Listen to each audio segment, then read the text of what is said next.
Y'all, the October challenge is off the chain. We finished week 1.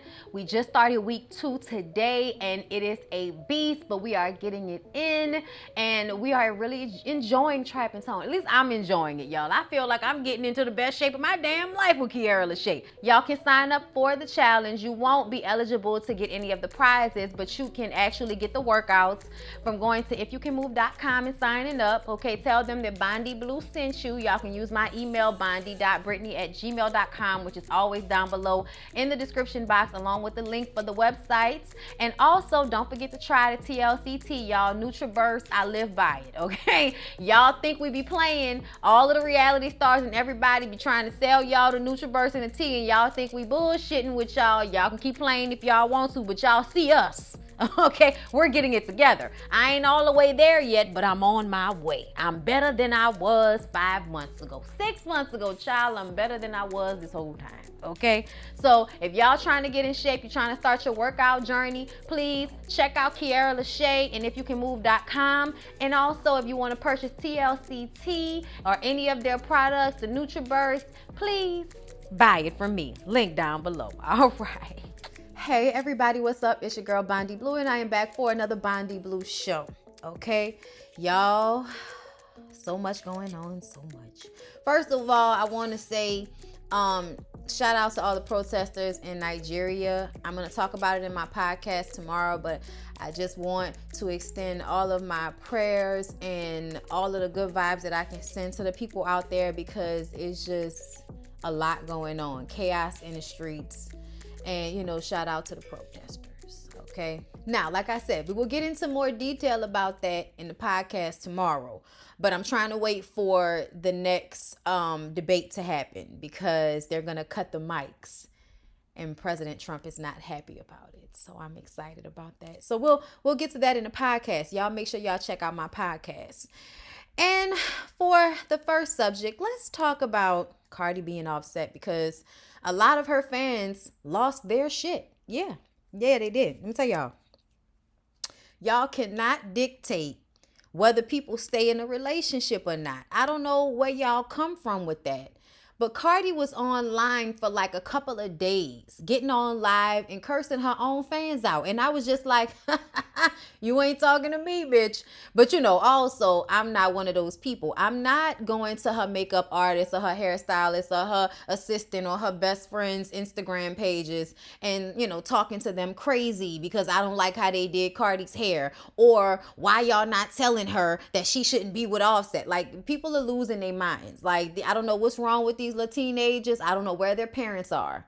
But these are people that are obviously starved for attention. And the more people get on the internet, the more people act as if the internet is some imaginary place where they can just get online and talk all of the shit, all of the crap that they want to talk to people. And then that's just it. Eventually, there are going to be some laws in place. They already cracking down on y'all on Instagram and stuff like that. But, you know, I feel like it's close to censorship, because it's like I can't even really be facetious or sarcastic without y'all, you know, saying that I'm, you know, hitting up these community guidelines and all of that. But whatever. Okay, different subject for another time. However, Cardi had her 28th birthday party. Offset gave her a nice car with a baby seat in the back. I believe at some point there was even a billboard wishing her happy birthday. He was just doing everything he possibly could, grand gesturing the hell out the situation. And she is 28, okay? And what I mean by that is she is a young woman who is still figuring her shit out. I'm 32, and I'm still figuring my shit out, okay? And sometimes you want to be with your husband, and sometimes you don't. Okay, it's just the way it happens sometimes. And when you are in the public eye, those twists and turns in your relationship become front and center on blogs and on, you know, actual reputable websites and stuff like that. Like, they're actually talking about the fact that you and your husband had decided to get a little birthday sex in, and now y'all are back together. Like, that's crazy to me. Y'all need to back up off of them people a little bit. Like, back up off of them people. Okay, let them be together or break up or whatever. But you know, Cardi had to delete her Twitter because she felt like her fans were doing entirely too much. She said, a whole bunch of 15-year-olds telling me how to live my life like I'm a mother Ariana Grande or something, okay? Like I came from Disney or something. I'm so tired because of y'all. I've got to continuously explain myself. I didn't put my divorce out there. A fucking court put it out there. And because people are making rumors up, oh, this guy has a girl pregnant, I have to address it. Then you guys want me to be fucking harassing this nigga. Okay, bro, if I work things out, why are you going to this Twitter to harass him? That don't make no fucking sense. I feel like Cardi needs to get into a space where she can start ignoring people. You don't need to comment. You don't need to explain yourself. Who cares what they have to say? Block them and keep it pushing. And I understand how hard that is to do, but you have got to start thinking about your peace as something that you need to protect. Even if that means giving your Instagram account over to somebody else and getting you another little fake Instagram just so you can be on there scrolling without having to worry about people coming at your neck. Whatever you need to do to protect your peace, you need to do that. And you need to create some type of box around yourself. Y'all know, I know y'all hate to hear it, but when we say like Beyonce does, it's because Beyonce be out here trolling. She be online. She know what's up. But she also gives no one any response publicly or online. She does her thing in her music, unless it's something like the SARS situation where she puts out a statement. When it's something that matters to black people, Beyonce will come out and make a statement. And Tina done told y'all, stop playing with my daughter, okay? Look, leave Cardi and Offset alone and figure out their relationship. It's not abusive. It's a relationship where people cheat just like every other relationship. Okay? Y'all sit up here and act like, oh my God, he's cheating on her. It's abuse. Meanwhile, getting cheated on or cheating on whoever you with. Please stop. Okay? Stop and find something to do, teenagers. Okay? Y'all gonna be so dumb. I need for y'all to at least know how to code or something. Y'all spend too much time on the internet trying to dictate what other people are doing. Do you have a life, young man, young woman? Do you have a life outside of the internet? You need to find one. You need to do something, okay? Now that I said that, Tina Knowles told y'all stop playing with Beyonce. With the SARS situation, y'all, kind of get upset with people when they don't make public statements, as if people don't do things behind the scenes all the time. Everything doesn't need to be broadcasted to y'all. Everything doesn't need to be told to us as John Q. Public that Beyonce is giving money to this, foundation or doing this to help these people. Like, y'all don't always need to be privy to the information, because that's not what doing things for a good reason is about. It's not for gratification or validation from other people. It's to do the right thing because you have the access to do so and you want to be a good person, not so everybody can know how great you are. Okay, so I kind of respect the fact that Beyonce doesn't always put the things that she does on blast. And I also would like for people to stop expecting so much from celebrities. The older I get, the more I realize y'all need to start putting time and effort into figuring out who the politicians are. Y'all always talking about y'all don't like politicians. Pick better ones. Get invested in who they are. Okay, find out who the political scientists are. Tell your children that that's what they should do if they care about criminal justice system. Okay, but stop expecting people who sing and dance and shit to be your moral compass or give you all of the understanding that you need or validate your point of view or whatever else. Like, stop expecting that from celebrities. That is not what they do. Some of them are well-versed and intelligent people that understand what's going on and can read things and understand it and then say it to you in a different way. Amanda Seales is one of those people for me. May not always agree with what she has to say, but a very smart individual, okay? And understands the political process in such a way that if it's something she doesn't understand, she will then outsource from a person who does understand it, okay? And a lot of y'all, Ice Cube, y'all don't know how to do that. Y'all don't outsource information. Y'all just decide that, oh, I'm a celebrity. Everybody knows me. Everybody cares about what I have to say. So I'm going to do something and I'm going to put it out there. And then everybody is supposed to praise me and act like I'm some political pundit or some political scientist and I understand law and lawmaking. Like, no. No. Dave Chappelle said this a long time ago. Who the cares what Ja Rule has to say about this? Oh, I need to get Ja Rule on the line. I got to make sense of all of this. That's what y'all do. That's what y'all do to the celebrities. Y'all got to hear what they got to say on the matter. Like, you can't form your own opinion without them. Get that together. And parents be clocking your kids and making sure they not being stupid. Online, running it and all of that type of shit. That's not good energy to put out there. I don't care what nobody say. I don't care whether it's the internet or real life. You will end up getting caught up being out here on the internet constantly trolling with the foolishness, okay? You will. Just like them fools that thought they was gonna put Cardi's address out there and the police showed up to the teenager's house. Y'all think it's a game. All right, y'all, let's talk about Tamar. I'm so tired of talking about Tamar, y'all. Okay? So Braxton Family Values trailer came out, and it's everybody having this response to finding out that Tamar tried to harm herself, okay? And David's 911 call and all of that. And we see Tony talking about how 2020 has been a terrible, year or a crazy year for her family. And then we see, Miss Evelyn talking about what happened and how Tony called her and said that Tamar was in the hospital. Tamar, for some reason, is not happy about the WeTV trailer, as if she had no idea that they were going to discuss what happened on the show. And this is what aggravates me about her, because I live in a place where I can put blame and play victim, and I never have to take responsibility. I never have to see where I played a part in something. I can just constantly blame everybody and ostracize everybody and then play the victim when they're not around for the special moments in my life. When my family isn't around, I can just be like, I don't know what to do. I don't know what to do. Because that's what she does. She acts as if she has no idea why her sisters don't fool with her. And this is one of the main reasons why they don't fool with you. Tamar tweeted, after someone said, wait, WeTV was recording Braxton Family Values when Tamar was going through it and they still using it for ratings after she voiced her issues with them? This is crazy because I just saw it and wow. Y'all know how fans be. Y'all be trying to buck for y'all faves so hard. At the end of the day, if we got the footage, we gonna use it. This is a business. And it doesn't matter because I feel like a few months ago she was begging for her job back and now you done changed your damn mind. Ain't nobody got time to be worrying about the whims of Tamar. So no, pumpkin, they wasn't. It's all restaged for TV and that's my fucking issue. Remember, WeTV said we have parted ways in August. I am no longer employed by them and they are still using me and my hurt to make a coin, which show talks about old cast members. Bitch. Seemingly all the ones that you've been on because they talked about you on the real. I mean, that's a terrible, example to use when you have been someone who has been talked about after you've left the show. Like, what are you talking about? And it doesn't even matter. What do you mean? Why are they using it? Because this is something that was still happening in the sisters' lives. And whether they restaged it or not, I don't care. I want to see what they going to say. And you were taping Braxton Family Values when you went to Trina's wedding a few weeks ago. So I just don't know what Tamar is talking about.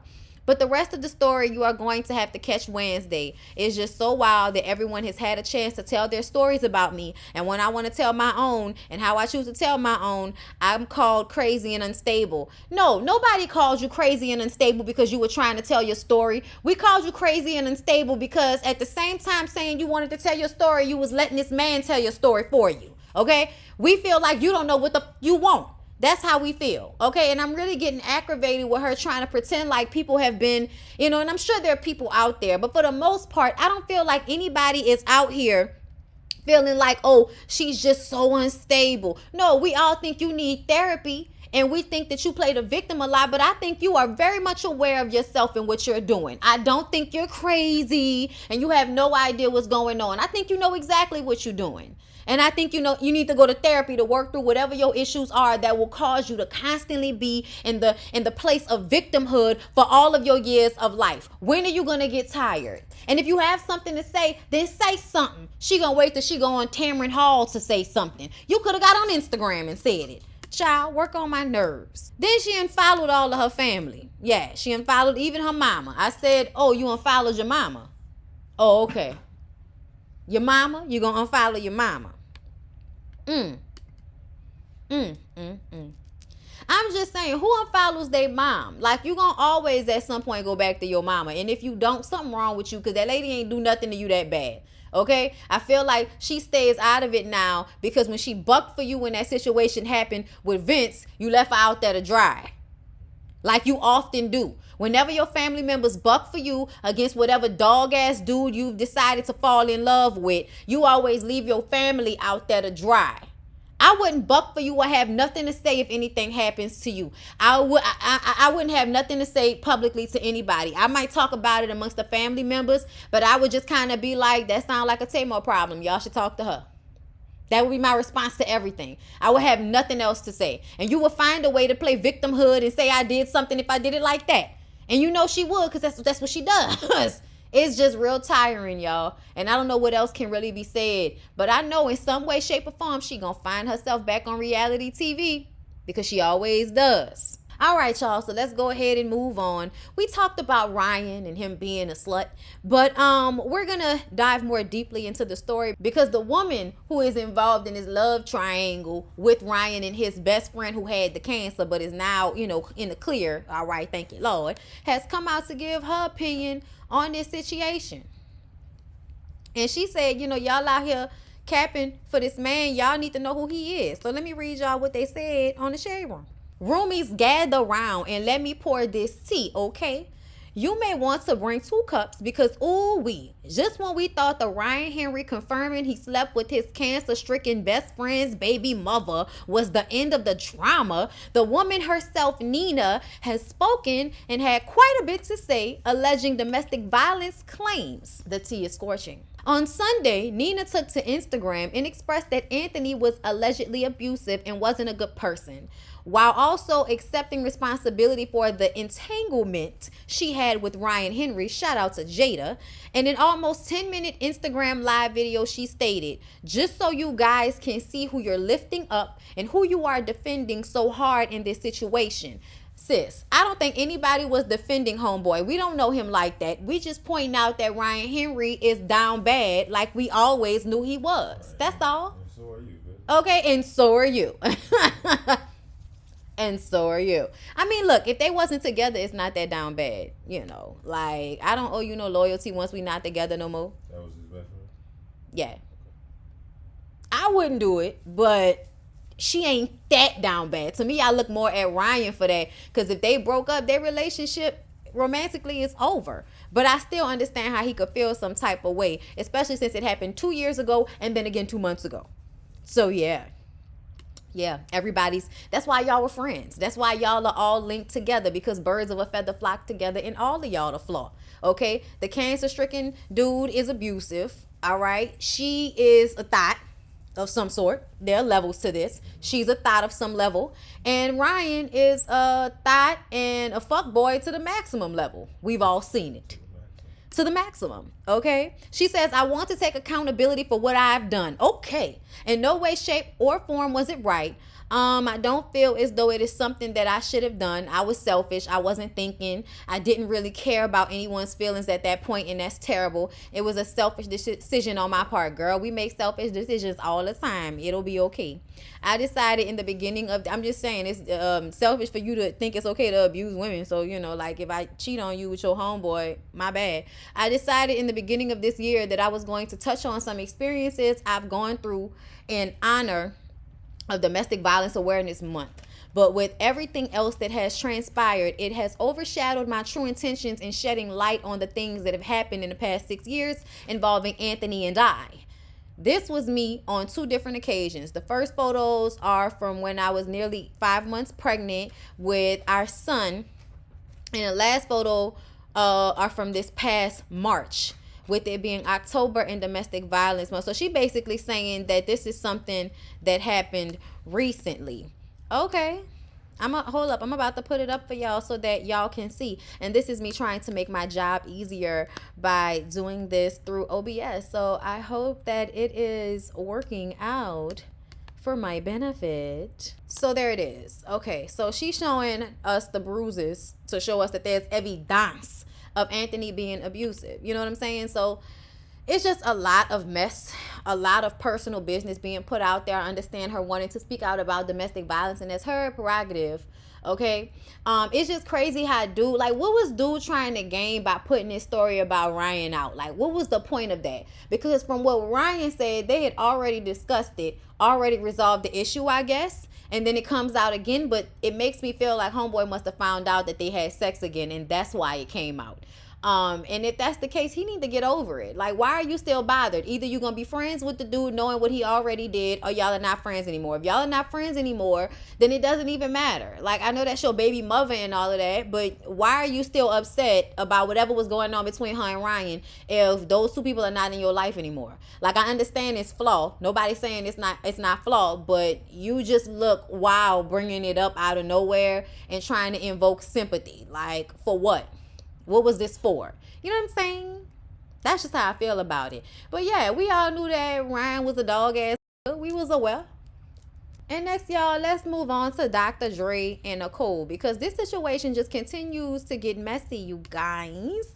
They're going through a divorce, and something tells me this is going to be going on for a long time. Okay, I'm going to read y'all what they're saying on the Jasmine brand.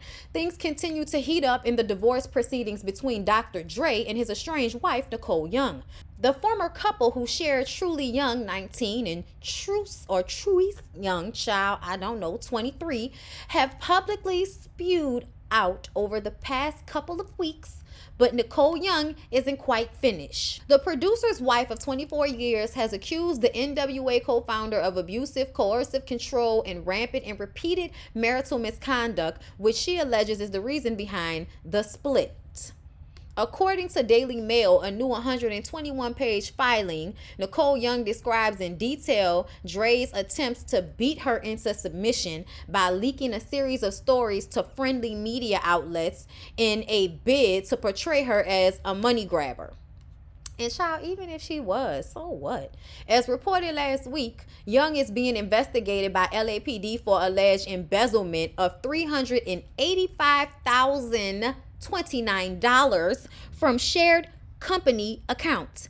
And Dre's business partner, Larry Chapman, is said to have been the one who filed. However, the new court filings claims the report was a false accusation designed to embarrass Nicole Young and subject her to public ridicule, because I remember that came out. They was trying to say she was embezzling money. Amid their ongoing divorce battles, cited as irreconcilable differences, Young alleges to have received death threats, but a judge denied her $1.5 million request for security. Reportedly, Young's lawyer pleaded with the judge, saying that the security was essential since she's allegedly been receiving threats against her life. But the judge brought up how Young fired her security team, which Dre was financing, because she claimed he was too controlling and wanted her own staff.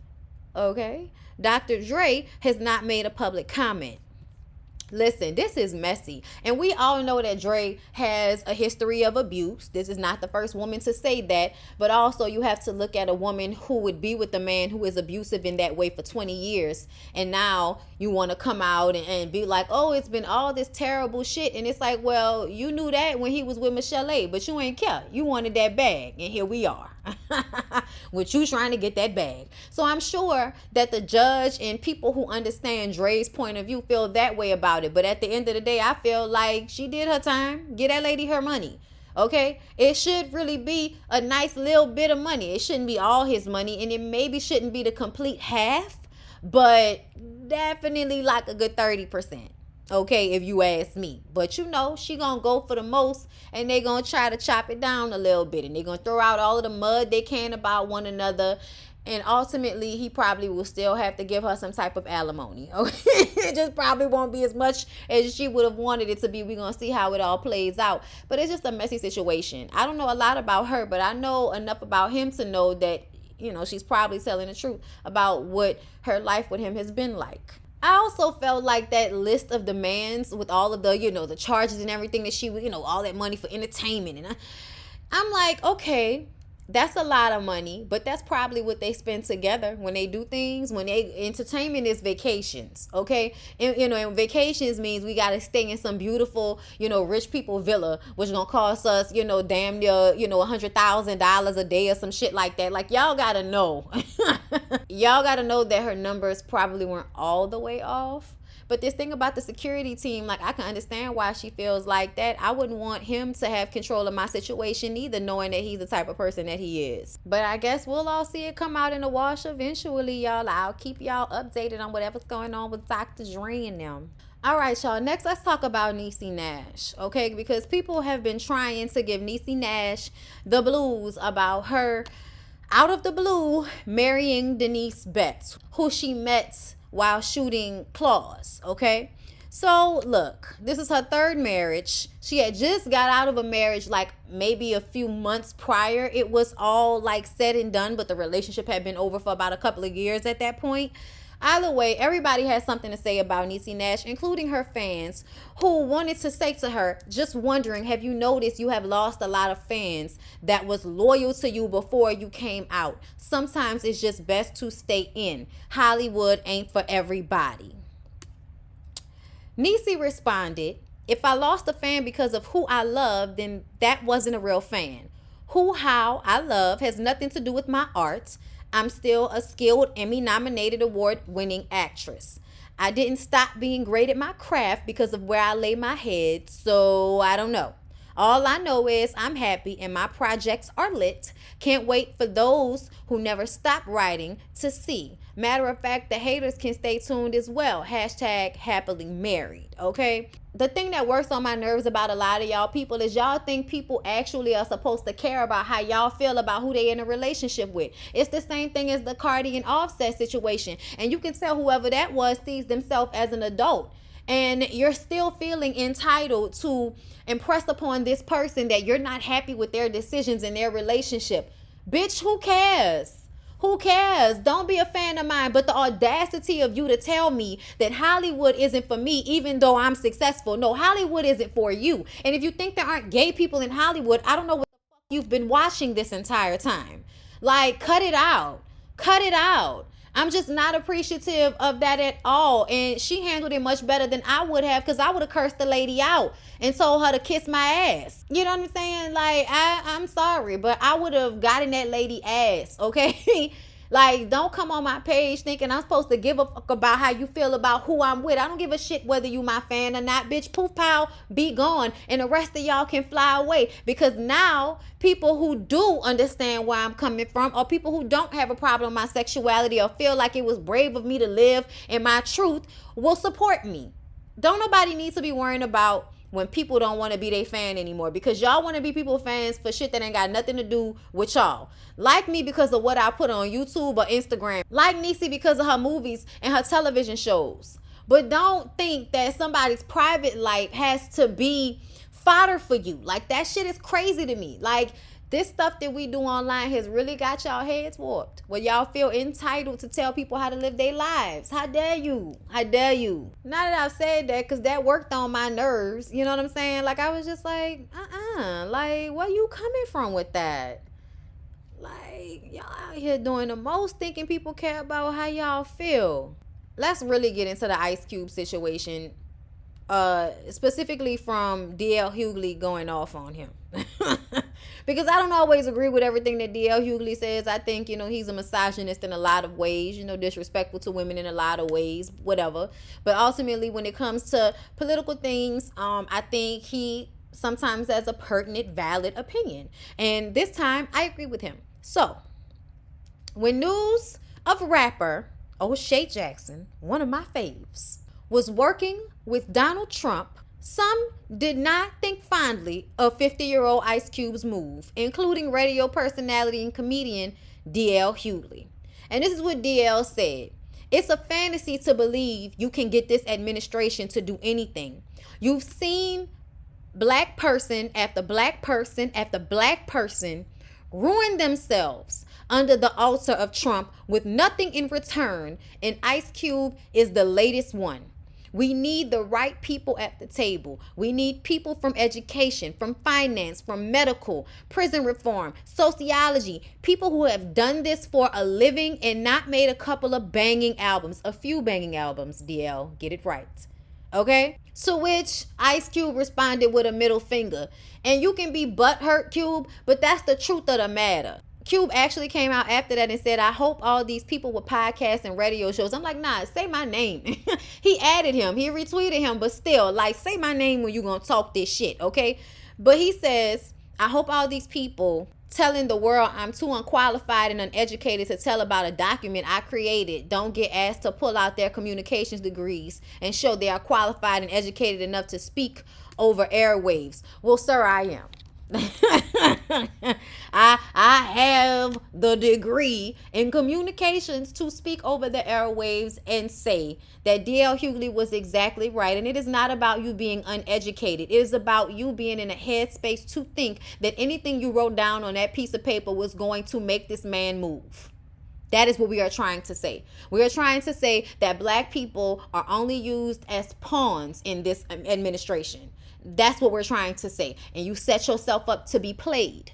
That's what you did. Now they putting you on pictures and shit with Trump hats on, and you like, nah, that's bullshit. Well, you know what they was gonna do, which is why we was saying, why would you put yourself out there like that? Because now they're gonna try to make it seem like you know, voting Republican and you don't care about black people anymore. And you know what I'm saying? Like, look what they're doing with 50. They will use y'all for their benefit and then throw you away and give you nothing in return and ostracize you from the very people that pay your bills because they watch your movies and they buy your records. But go on and press on, young man.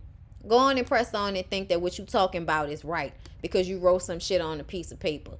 Go on ahead, Q. And I love you. So you know if I'm saying this, I'm feeling some type of way. Okay? Y'all, let's move on to the last subject, y'all. The last subject, which is Tory Lanez getting on Beyonce's internet and saying absolutely damn nothing. Okay? Absolutely damn nothing about this situation. I'm going to read it to y'all just so, you know, we have an understanding, okay? Tory Lanez is speaking publicly for the first time addressing allegations that he shot Megan Thee Stallion. Tonight, October 20th, last night, the rapper went on Instagram Live discussing some of what happened on the night of the shooting. Tory Lanez didn't address whether or not he shot Megan. However, he did question Megan's account of what happened. That's all he did, was try to break apart her story and dress her down and then try to make it seem like, oh, she's still my friend, but at the same time, she's a lying ass bitch that's being used by the people around her. That's basically what he was saying, but never once did he explain from his standpoint what happened that night. Not once, okay? At least not up to what actually happened. His security guard came out and said that Tory and Kelsey were fighting over a gun and shot Meg. If that's the case, why wasn't Kelsey charged as well? If that's the case, why did Tory say that Kelsey didn't shoot Meg? Like, make it make sense. He also tried to break apart her getting shot in her foot, saying she wasn't shot in her foot and that she probably stepped on glass. What glass, Tory? What glass? And see, y'all trying to like play with semantics to try to make it seem like somebody lying about getting shot in the foot, talking about a bullet didn't get into her foot. It was bullet fragments. It does not matter if the bullet bounced off of the ground and then some of it landed in her foot. It does not matter. You still shot her. She still got shot because you discharged the weapon and now there's a hole in her body. Yes, you shot her. Yes, she got shot in the foot. And the medical records say she got shot in the foot and you got arrested for assaulting her with a weapon that you weren't supposed to have. Mind you, the security's weapon was supposedly in the car or something like this when all this happened. I'm not sure, but security definitely wasn't doing his damn job, so I can't believe his chain of events all the way neither, because I feel like you wasn't even doing your job. Why he got his gun and you don't have yours? Make that make sense. I'm just not a fan of the way he got up there and talked in circles like a high person, okay? Like he was on uppers or some shit, and just basically tried to break her story up and dress her down and call her a liar while at the same time trying to act like he cares about her so that y'all would be sympathetic to him. And I saw mostly people in the comments throwing up hearts and heart, you know, eye emojis and all of this bullshit. Y'all can be stuck on this little weird looking if y'all want to, okay? Y'all can do that. But me personally, I'm not here for it at all. I don't like the way he went about it. If you was really going to get on live to say some shit, tell us what you did. Don't get on here and try to call that girl a liar and try to make it seem like she was lying about getting bullet wounds, you know, having a bullet wound in her foot. What are you talking about? That happened, and you're not about to convince us that it didn't happen just because you've decided that you're high and you want to get online and talk about some shit. Miss me with the bullshit, because you have yet to fully say what happened, which makes me feel like if you're not going to give us a verbatim of what the fuck happened, shut up. Because I don't want to hear nothing else about it. I'm over the story. I'm tired of y'all dragging it out. Take your lick and shut up. Period. And everybody that's bucking for you, that's capping for you, all of them people, they stupid too. And I said it. Now what? He ain't said nothing yet that make me feel like that girl lied. He even said some of the same shit that she said. Has yet to fully explain what happened. But y'all want us to, be out here waiting for the other shoe to drop that's going to make Meg look like the bad person. Child. Oh, and this just updated Niecy Nash to host daytime syndicated talk show. That sounds great. Guess somebody ain't losing their opportunities because of y'all fans that she lost. All right, y'all, that's it. That's all I got. I thought I was going to talk about Amber Rose, but I kind of don't feel like getting into the whole thing because she talked about a few different things and she did this interview. I hate that tattoo on her forehead. I'm not going to post a picture of it, but I hate that tattoo on her forehead. I still like her. Like, I like Amber in some respects. There's something about her that I like. And she talked about Kanye and how Kanye is always talking about her at rallies and trying to make it seem like she's some prostitute, that he felt dirty, after being with her, and he had to take like 30 showers. And it's like, you mean after Ray J hit it first, you needed to take a shower from Amber? After Ray J and Chris and the football player Reggie Bush, and then there's somebody else on that list, the first husband, and who else knows? French Montana is probably in there somewhere because he, fucked everybody. But y'all understand what I'm saying. Like, your wife has a history of whoredom. How dare you try to like publicly slut shame Amber Rose at this point? Amber Rose is chilling, enjoying her life, ain't bothering nobody. Tattooing her forehead ain't bothering nobody. And you out here ruining democracy and being all over the place, just allowed to be out here doing whatever and running for president, making a mockery of, it was already a mockery when it was built on what it was built on, but this is even more of a mockery of this system. Is Kanye actually being on somebody's ballot. Like, he is unstable, and y'all actually think that he would be a good, like, person to be a president? Do y'all not understand what's going on? I'm just convinced that a lot of y'all are just really dumb, and that's just what it is.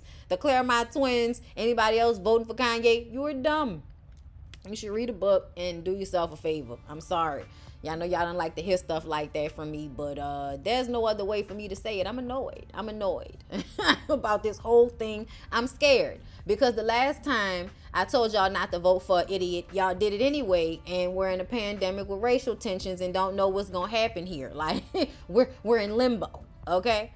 Either way, y'all, we'll get more into the political things when we get into the podcast. But that's all I got to say. I hope y'all enjoyed, and I'll see y'all in the next one.